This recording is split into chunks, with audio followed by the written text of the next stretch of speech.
ونصلی علی رسول الکریم اما بعد فاعوذ باللہ السمیع العلیم من الشیطان الرجیم بسم اللہ الرحمن الرحیم معزز عزیز سامعین سامعات السلام علیکم ورحمۃ اللہ وبرکاتہ۔ آج ہم پڑھیں گے سورہ نور کی آیت نمبر 47۔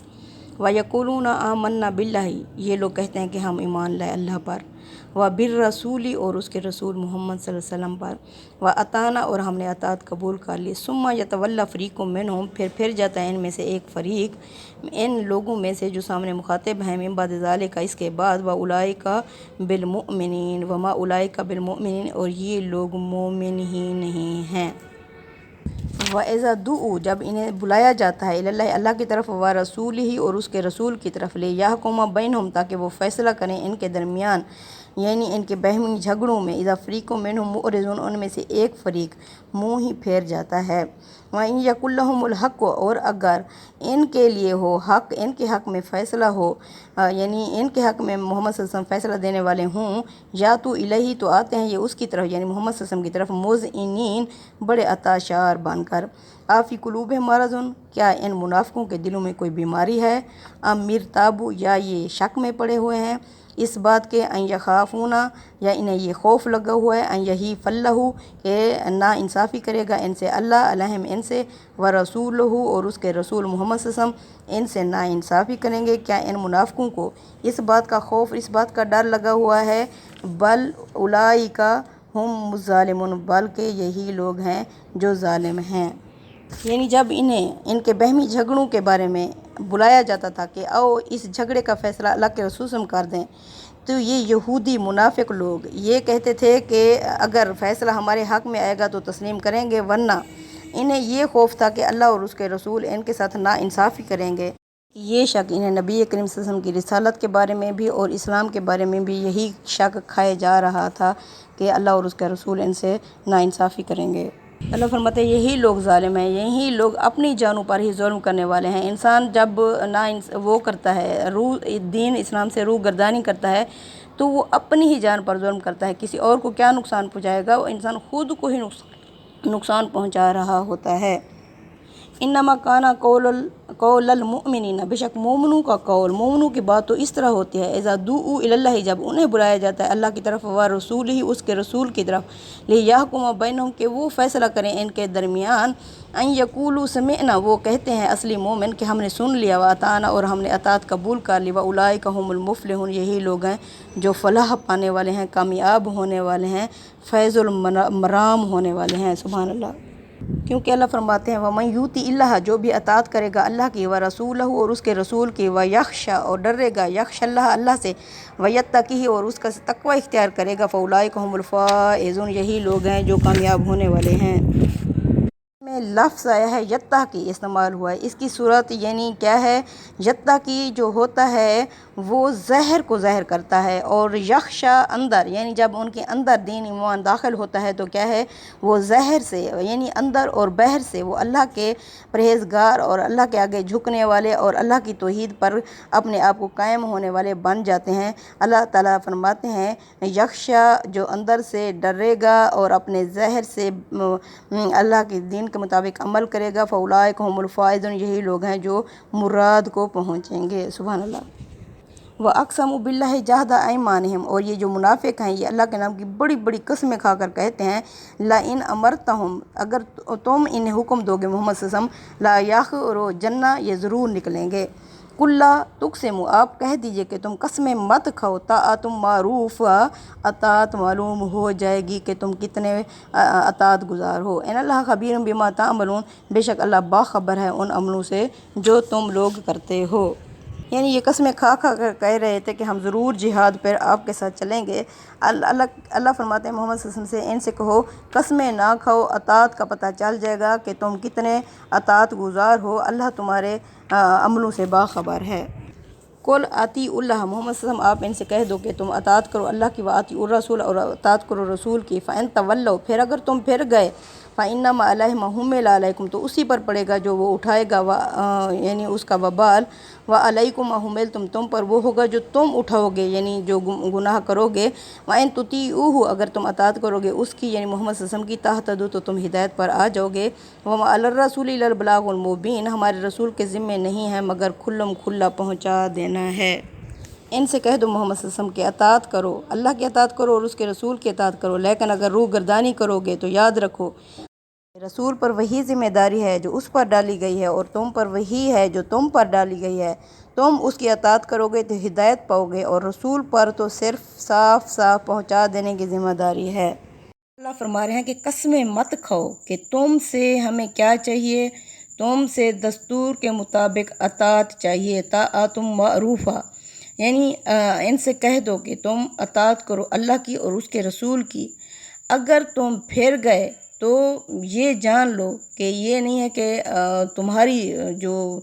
پھرنے کی ذمہ داری رسول پر ڈالی جائے گی، نہیں،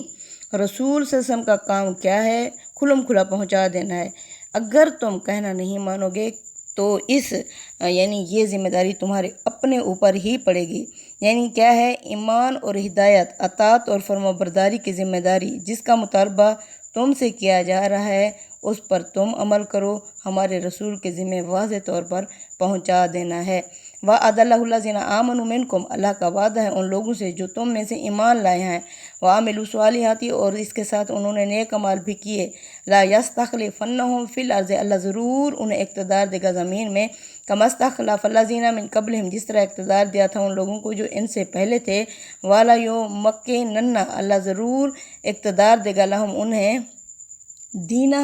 دینہم الذی، اس دین کی طرف، الذی ارتضی، وہ جس کو اس نے پسند کر لیا، لہم ان کے لیے،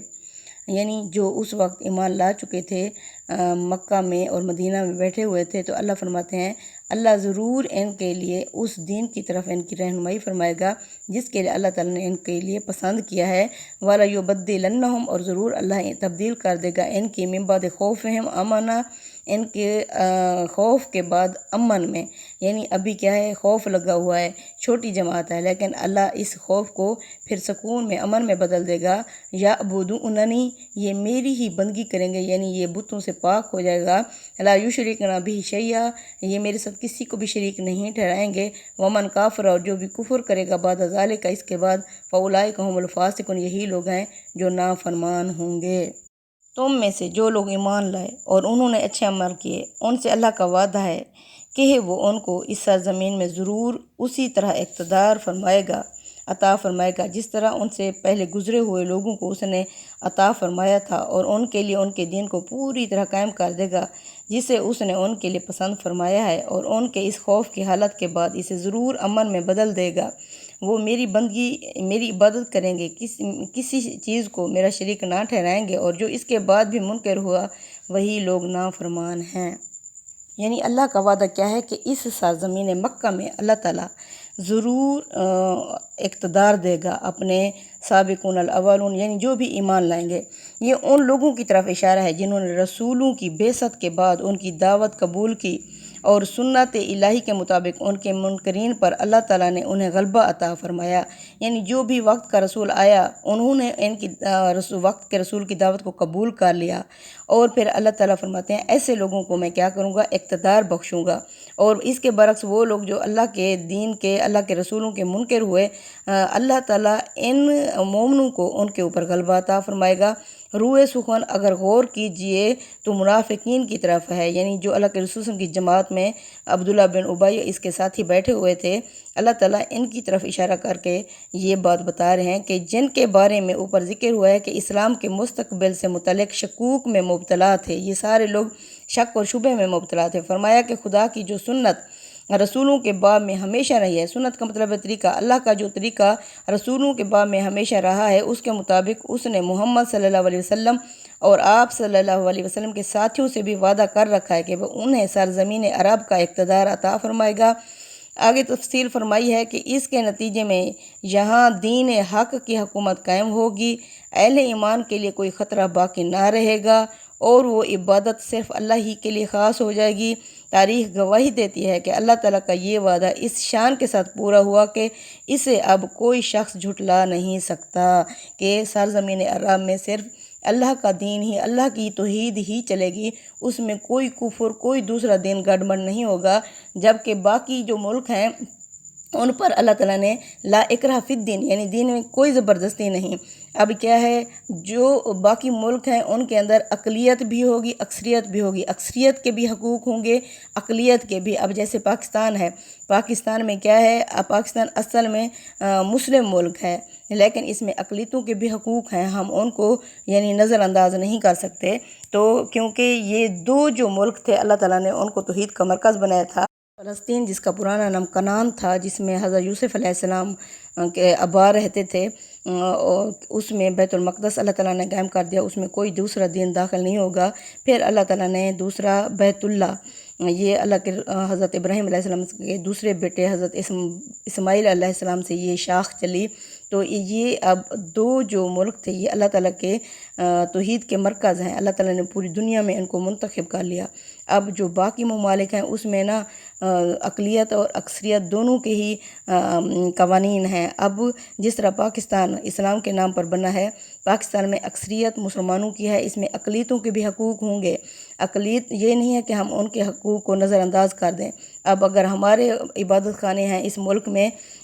مسجدیں جس طرح ہیں، اب ان کے بھی یعنی وہ اپنے طرز کے جو عبادت خانے ان کے جو بھی ہیں وہ اگر قائم کریں گے تو ہم ان کو روک نہیں سکتے، کیونکہ اس میں اکثریت اور اقلیت دونوں کے ہی حقوق ہیں، ان کو نظر انداز نہیں کیا جا سکتا۔ اللہ فرماتے ہیں وَمَنْ كَفَرَ بَعْدَ ذَلِكَ فَأُولَٰئِكَ هُمُ الْفَاسِقُونَ، اس کے بعد جو کفر کرے گا یہی لوگ ہیں جو نافرمان ہیں۔ اس سے مقصود اس کا لازم ہے، یعنی نافرمان ہیں تو بہت جلد اپنا انجام دیکھ لیں گے، یعنی آخرت میں جب وہ جہنم میں جائیں گے۔ اقیموا الصلاۃ وآتوا الزکوٰۃ وآطیعوا الرسول لعلکم ترحمون، یعنی مومنو اگر تم اس شک اور شبہات سے نجات چاہتے ہو تو کیا کرو، نماز کا اہتمام رکھو اور زکوٰۃ ادا کرو اور رسول کے فرما بردار بن کر رہو، شاید کہ تم پر رحم کر دیا جائے۔ لا تحسبن الذین کفروا معجزین فی الارض، ان منکروں کے بارے میں ہرگز یہ خیال نہ کرو کہ اس سرزمین میں یہ خدا کو عاجز کر دیں گے یا ہرا دیں گے۔ ومأواہم النار، ان کا ٹھکانہ آگ ہوگا، والا بئس المصیر، جو بہت ہی برا ٹھکانہ ہے۔ ہرگز نہیں یہ خود عاجز ہوں گے اور ان کا ٹھکانہ آگے بھی دوزخ ہے اور نہایت برا ٹھکانہ ہے۔ ایھا الذین آمنوا، اے ایمان والے لوگو، لیستأذنکم الذین، چاہیے کہ ضرور اجازت لیں تم سے وہ لوگ، ملکت ایمانکم، وہ جو تمہاری ملکیت میں ہیں، یعنی غلام اور لونڈیاں، والذین لم یبلغوا الحلم، اور وہ جو ابھی نہیں پہنچے تم میں سے بلاغت یعنی کی عمر کو، منکم تم میں سے ثلاث مرات، 3 مرتبہ تم اجازت لے کر آئیں کمرے میں داخل ہونے سے پہلے، من قبل صلاۃ الفجر، فجر کی نماز سے پہلے، وحین تضعون ثیابکم من الظہیرۃ، اور اس وقت جب تم دوپہر کے وقت اپنے فالتو کپڑے اتار کر سوتے ہو، ومن بعد صلاۃ العشاء، اور عشاء کی نماز کے بعد، ثلاث عورۃ لکم، یہ 3 جو ہیں تمہارے پردے کے اوقات ہیں، لیس علیکم ولا علیہم جناح، نہیں ہے اس کے بعد نہ تم پر اور نہ ہی ان پر گناہ، بعدہن، اس کے بعد، طوافون علیکم بعضکم علی بعض، کہ تم ایک دوسرے کے پاس آتے جاتے رہو،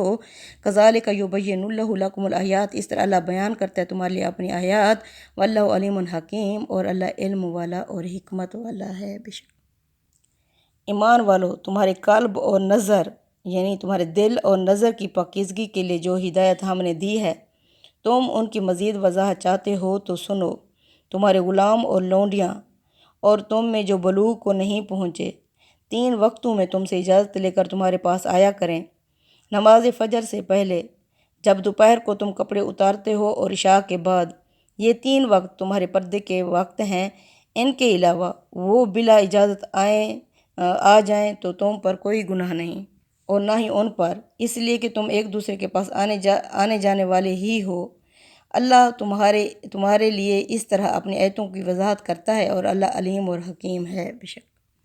اس سے پہلے پیچھے ہدایت کی گئی ہے کہ گھروں میں داخل ہونے کے لیے اجازت لی جائے، یہ اس کی وضاحت فرمائی کہ گھروں میں عام درفت رکھنے والے غلاموں اور نابالغ بچوں کے لیے ہر موقع پر اجازت لینا ضروری نہیں ہے، ان کے لیے یہی کافی ہے کہ وہ 3 اوقات میں اجازت لے لیا کریں۔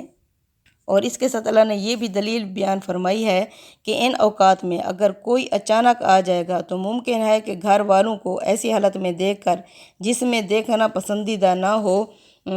تو اچھا نہ لگے، یعنی کے بعد اللہ فرماتے ہیں بچے اور غلام آتے جاتے رہیں، کیونکہ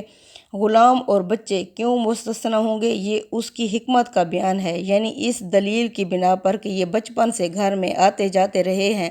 انہیں ہمیشہ کے لیے مستثنی نہیں سمجھا جائے گا۔ بلوغ کی عمر کو پہنچ جانے کے بعد ان کے لیے بھی ضروری ہوگا کہ وہ عام قانون کے مطابق اجازت لے کر گھروں میں داخل ہوں۔ وَإِذَا بَلَغَ الْأَطْفَالُ مِنْكُمُ الْحُلُومَ، اور جب پہنچ جائیں تمہارے بچے بلاغت کی عمر کو، فَلْيَسْتَأْذِنُوا كَمَا اسْتَأْذَنَ الَّذِينَ مِنْ قَبْلِهِمْ، تو وہ بھی ویسے ہی اجازت لیں جیسے ان سے پہلے لوگ اجازت لے کر آتے رہے ہیں۔ كَذَلِكَ، اسی طرح يُبَيِّنُ اللَّهُ لَكُمُ الْآيَاتِ، اللہ بیان کرتا ہے تمہارے لیے آیات ہی، اپنی آیات، اپنی نشانیاں۔ وَاللَّهُ عَلِيمٌ حَكِيمٌ، اور اللہ علم والا اور حکمت والا ہے بے شک۔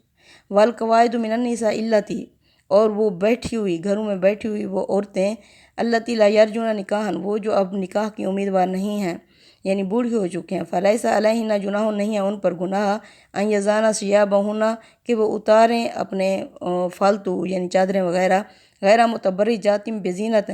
انہیں اپنی زیب و زینت دکھانا مقصود نہ ہو، وَأَن يَسْتَعْفِفْنَ خَيْرٌ لَهُنَّ،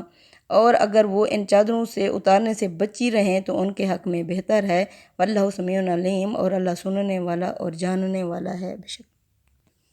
تم میں جو بچے وہ بلوغ کو پہنچ جائیں، جوانی کو پہنچ جائیں، تو اسی طرح اجازت لے کر آئیں جس طرح ان کے اگلے اجازت لیتے رہے ہیں۔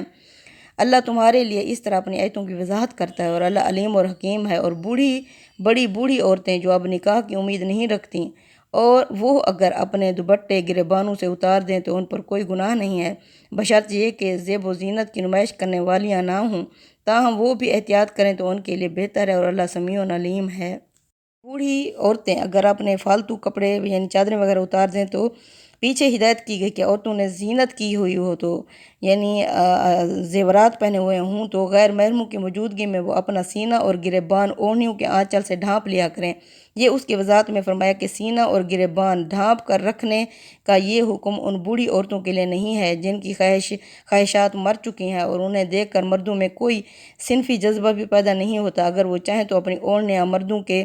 سامنے اتار سکتی ہیں، ان میں کوئی حرج نہیں، یعنی بن ٹھن کر رہنے والی اور دوسروں کو دکھانے کا شوق باقی نہ رہا ہو، اتنی بوڑھی ہو چکی ہوں۔ اللہ فرماتے ہیں اللہ سمیع علیم ہے، یعنی پسندیدہ بات ان کے لیے بھی یہی ہے کہ مردوں کی موجودگی میں دوپٹے نہ اتاریں اور ان ہدایت پر ان کی روح کے مطابق عمل کریں، اس لیے کہ جس ہستی کی طرف سے یہ رعایت دی جا رہی ہے وہ سب کچھ سنتا ہے اور سب کچھ جانتا ہے، اس سے کوئی بات چھپائی نہیں جا سکتی۔